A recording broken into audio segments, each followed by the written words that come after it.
હોશિયારી નીકળી જશે હમણાં. હજી આ બેસીસ તો હજી લુખો કઈશ. નીકળો. કોણ છો? કેટલા બધા નામ લખો. લખો બધા નામ લખો. બધા નામ લખો. આ દ્રશ્ય જોઈ તમને થયું જ હશે કે ચાલો પોલીસનો ઘોડો કરીએ, આમાં પીએસઆઈનો જ વાંક છે, પરંતુ નહીં. તેવું વિચાર્યું હોય તો તમે કાં તો ખોટા છો અથવા તો અધીરા છો, એ વાત નક્કી છે. કારણ કે દરેક ઘટનાના એક કરતાં વધારે પાસા હોય અને તેને ચકાસ્યા વગર દોષનો ટોપલો કોઈ પર સીધો ઢોળી ન શકાય. બોપલ પોલીસ સ્ટેશનના પીએસઆઈનો એક વિડીયો હાલ સોશિયલ મીડિયા પર ધૂમ મચાવી રહ્યો છે અને પીએસઆઈના વર્તનને લઈ ટીકા ટિપ્પણીઓ થઈ રહી છે. પરંતુ તેની હકીકત જાણીને તમે પણ ચોંકી જશો. તો આવો વિગતે વાત કરીએ શું છે હકીકત બોપલ પોલીસ સ્ટેશનના પીએસઆઈના ગુસ્સાવાળા વાયરલ વિડીયોની.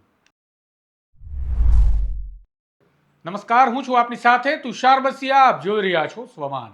હાલ અમદાવાદના બોપલ પોલીસ સ્ટેશનના એક પીએસઆઈનો વિડીયો ખૂબ વાયરલ થયો છે. આ વિડીયો જોઈ લોકો પીએસઆઈનો વાંક હોય તેવી કોમેન્ટો પણ કરી રહ્યા છે કોમેન્ટ બોક્સમાં. પરંતુ ખરેખર વાસ્તવિકતા જાણવા જતાં કંઈક જુદી જ માહિતી સામે આવી છે, જેને જાણીને તમે પણ કહેશો કે ના, પીએસઆઈએ કર્યું છે તે બરાબર કર્યું છે.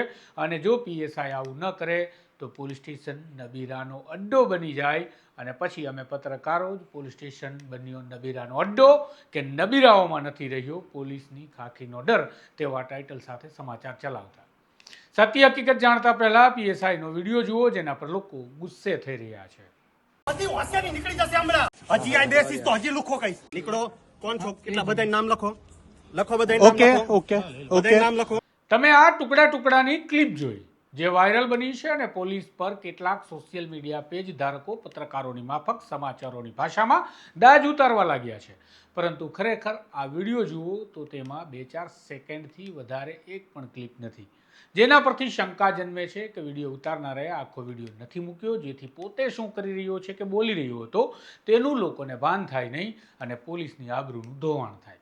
મામલાની હકીકત જાણવા જતાં સત્ય સામે આવ્યું કે બોપલ પોલીસ સ્ટેશનમાં 18 માર્ચની રાત્રિના સમયે કેટલાક યુવાનો આવ્યા હતા. આ યુવાનોમાંનો એક યુવાન પોલીસ સ્ટેશનમાં કાર પાર્ક કરી અને બોનેટ પર ચડીને બેઠો હતો. કારના બોનેટ પર બેસી જાણે પોલીસ સ્ટેશન કોઈ બગીચો હોય તેવું વર્તન કરી રહેલા આ યુવાનને પોલીસ કર્મચારીએ બોનેટ પરથી ઉતરવા માટે જણાવ્યું. પરંતુ બોનેટ પર બેઠેલો શખ્સ મોટી તોપ હોય તેવા અસભ્ય શબ્દો અને જવાબ આપી અને પોલીસ કર્મી સાથે વાત કરતો હતો. આ દરમિયાન પીએસઆઈ આવ્યા અને તેમને આ વાત સાંભળતા બોનેટ પર બેઠેલા આ શખ્સને કહ્યું કે ભાઈ શું તકલીફ છે. બસ આ વાતથી ઉશ્કેરાયેલો બોનેટ પર બેઠેલો શખ્સ રોફ જાળવા લાગ્યો અને પીએસઆઈ સાથે જીભાજોડી કરવા લાગ્યો હતો.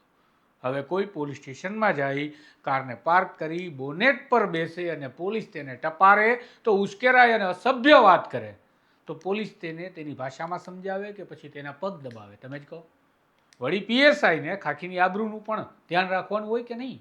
વળી આ શખ્સ પોતાને પત્રકાર પણ ગણાવી રહ્યો હતો અને પત્રકારના નામે પોલીસ સામે દમ મારી રહ્યો હતો. હવે આટલી હદે કોઈ દાદાગીરી કરે અને એ પણ પોલીસ સ્ટેશનમાં જઈને, તો પોલીસ તેને ખરેખર તેનું સરઘસ કાઢવું જોઈએ અને ત્યારે ને ત્યારે ગુનો દાખલ કરવાની કાર્યવાહી કરવી જોઈએ. પરંતુ આ પોલીસ સારી કહેવાય કે તેમણે માત્ર લુખ્ખો કહ્યો આ શખ્સને અને કહ્યું કે પોલીસ સ્ટેશનમાં અમારું જ ચાલશે, તારું નહીં ભાઈ. આમ આટલી સારી કામગીરી કરી પોલીસની ધાક યથાવત રાખવા માટે લુખ્ખા જેવું વર્તન કરતા આ તત્વને અટકાવ્યા છતાં પણ વિડીયોના ગમતા ટુકડા જે પોલીસને બદનામ કરે તે કટ કરી સોશિયલ મીડિયા પર વાયરલ કરવામાં આવ્યા. એ કેટલું યોગ્ય છે? અને હદ તો ત્યારે થઈ ગઈ જ્યારે કેટલાક માધ્યમોએ સત્યતાની ખરાઈ કર્યા વગર તેને હાથોહાથ ચલાવવાનું પણ કામ કરી નાખ્યું. સૂત્રોએ પણ માહિતી આપી છે કે પીએસઆઈ સાથે બબાલ કરી લુખ્ખા જેવું વર્તન કરનારો આ શખ્સ કોઈ સોશિયલ મીડિયા પેજ ચલાવે છે અને ભાજપના નેતાઓના નામે શેખી મારતો ફરે છે. આ સ્થિતિમાં આવા અસામાજિક તત્વો જેવા વર્તન કરતા લોકોએ નાયબ મુખ્યમંત્રી હર્ષ સંઘવીને યાદ કરવા જોઈએ, જેમણે સ્પષ્ટ કહ્યું છે કે કોઈ પણ હોય તેની દાદાગીરી ચલાવી લેવામાં નહીં આવે અને પોલીસ તેને હનુમાનજીના દર્શન તો કરાવશે જ. પોલીસે પણ આવા તત્વોથી વધુ ડરવાની કોઈ જરૂર નથી, કારણ કે રાજ્યના નાયબ મુખ્યમંત્રી અને ગૃહમંત્રી સ્પષ્ટ રીતે પોલીસની સાથે જ રહેતા હંમેશા જોવા મળ્યા છે. હવે તમે કમેન્ટમાં કહો કે પીએસઆઈ આવા તત્વોનું શું કરે, તેને મારે કે ચાટે? આ અહેવાલ પસંદ આવ્યો છે તો ચેનલને સબસ્ક્રાઇબ કરવાનું ભૂલતા નહીં. નમસ્કાર.